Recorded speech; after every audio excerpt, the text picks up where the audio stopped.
কেমন আছেন সবাই? আশা করি সবাই ভালো আছেন। করোনার মধ্যে সবাই একটু আতঙ্কিত আমরা। কখন কার কি হয়ে যায় বলা যায় না। তারপরেও সাবধানে থাকবেন, বাসায় থাকবেন এবং হেলথ অথরিটির যে নির্দেশনা সেগুলো মেনে চলবেন।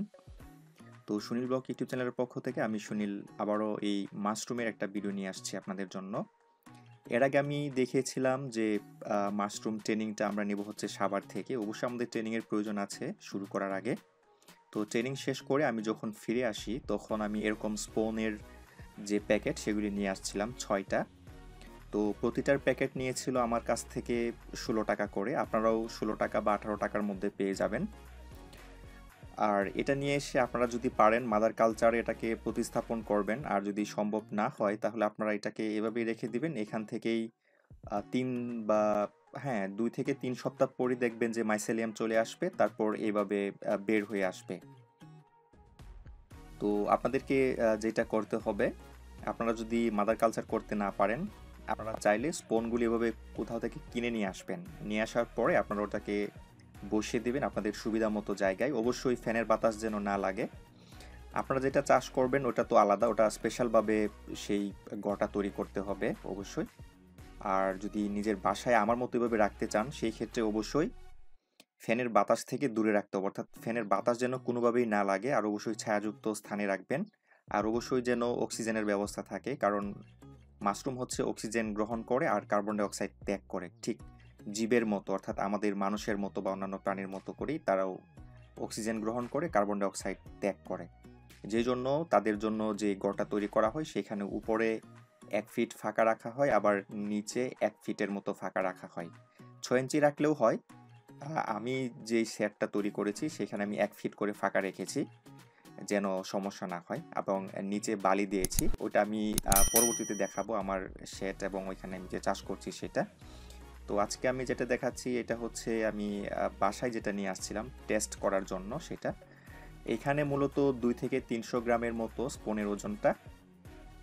আর এখান থেকে মাশরুম হবে হচ্ছে 200 গ্রামের মতো, 200 থেকে 250 গ্রাম, হাইয়েস্ট 250 গ্রাম হয়তো বা আসতে পারে। কিন্তু বেশিরভাগ ক্ষেত্রেই দেখা যায় যে 150 থেকে 200 গ্রামের মতো মাশরুম পাওয়া যাবে, কারণ এই স্পনের যে ওজন এটা হচ্ছে 300 গ্রামের মতো, 250 থেকে 300 গ্রামের মতো। তো এখান থেকে মাশরুম পাওয়া যাবে হচ্ছে 150 থেকে 200 গ্রামের মতো। আপনারা যদি এভাবে রেখে দেন স্পনটা বাসায় নিয়ে এসে, তাহলে দেখবেন যে এখান থেকে এভাবে মাশরুম বের হয়ে যাবে। এটা আপনাদের খাওয়ার জন্য চলবে। আর যদি বড় আকারে করতে চান সেই ক্ষেত্রে আপনি যখন স্পনটা কিনবেন তখন একটু বলবেন যেন সাইজটা একটু বাড়িয়ে দেয়। ওই ক্ষেত্রে হয়তো বা 2-1 টাকা বেশি করে নিতে পারে। মনে করুন আপনার 500 গ্রাম যদি হয় স্পন, ওইখান থেকে মনে করুন আপনি চাইলে 2-3টা মাদার কালচার করতে পারবেন, কিন্তু আপনি চাচ্ছেন যে শুধু স্পন ওইটা ওইভাবেই রাখবেন, ওইখান থেকে মাশরুম বের হলে ওটাকে আপনি খাবেন বা বিক্রি করবেন। ওই ক্ষেত্রে আপনি এটা করতে পারেন। এভাবেও কিন্তু আপনি চাষ করতে পারেন নিজের বাসায়। আমরা যেরকম টব রাখি এভাবে আপনি বাসায় রাখতে পারেন। ফ্যানের বাতাস থেকে অবশ্যই দূরে রাখতে হবে এবং একটু আলো যেন আসে, আলো বাতাস যেন লাগে, মানে প্রাকৃতিক যেটা সেটা আর কি, নর্মালভাবে যেটা স্বাভাবিকভাবে সেটা।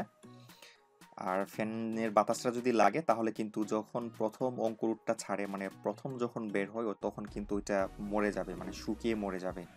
আর হচ্ছে বাসায় রাখলে বিভিন্ন পোকামাকড় বা তেলাপোকার আক্রমণটা আমি দেখেছি। তেলাপোকা খেয়ে ফেলে, যখন ছোট থাকে তখন হয়তো একটু মিষ্টি লাগে, এই কারণে তেলাপোকা খেয়ে ফেলে, রসটা খায় বা ডগাটা খেয়ে ফেলে, তখন কিন্তু আর হয় না, মরে যায়, নষ্ট হয়ে যায়। এর জন্য আপনারা খেয়াল করবেন যেন কোনো পোকামাকড় বা তেলাপোকা যেন আক্রমণ না করে। আমি এটা ছোট করে আমি আসলে এটা দেখানোর জন্য চেষ্টা করেছি যে আপনারা চাইলে বাসাতেও এভাবে স্পনটাকে রেখে চাষ করতে পারেন, কোনো প্রকার মাদার কালচারে না গিয়ে, কম টাকার মধ্যে নিজের খাবার জন্য টুকিটাকি। আর হচ্ছে চাইলে আপনি বড় আকারে অনেকগুলো এনে বিক্রি করার জন্য চাষ করতে পারেন বাসায় যদি জায়গা থাকে। আর পরবর্তীতে আমি দেখাবো কিভাবে আমার ফার্মটা সাজানো হয়েছে এবং ওখানে আমি কিভাবে চাষ করছি, কিভাবে পাচ্ছি সেটা নিয়ে।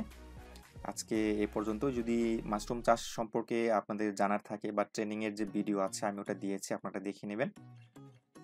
ওইখানে আমি মাশরুম চাষ সম্পর্কে কিছু ধারণা দেওয়ার চেষ্টা করেছি, মাশরুম সম্পর্কে কিছু বলেছি। আপনারা ওটা দেখলে হয়তোবা কিছু একটা বুঝতে পারবেন, ধারণা পাবেন। এর পরবর্তীতে আমি বিস্তারিত নিয়ে আসবো। আপনারা চাইলে মাশরুম চাষ করে স্বাবলম্বী হতে পারেন, বেশ ভালো চাহিদা আছে এটার। প্রায় এখন আমাদের দেশে প্রায় মানুষ এখন সচেতন, এটা বোঝে, খায়। তো আজকে এই পর্যন্তই রাখছি। কিছু জানার বা বলা থাকলে অবশ্যই কমেন্ট করবেন, ভালো লাগলে অবশ্যই একটা লাইক দিবেন, আর অবশ্যই বন্ধুদের সাথে শেয়ার করবেন। পরবর্তীতে এরকম নতুন নতুন ভিডিও পাওয়ার জন্য অবশ্যই আমাদের সুনীল ব্লগ ইউটিউব চ্যানেলটি সাবস্ক্রাইব করে পাশে থাকা বেল বাটনে ক্লিক করবেন। আজকে এই পর্যন্তই, টাটা।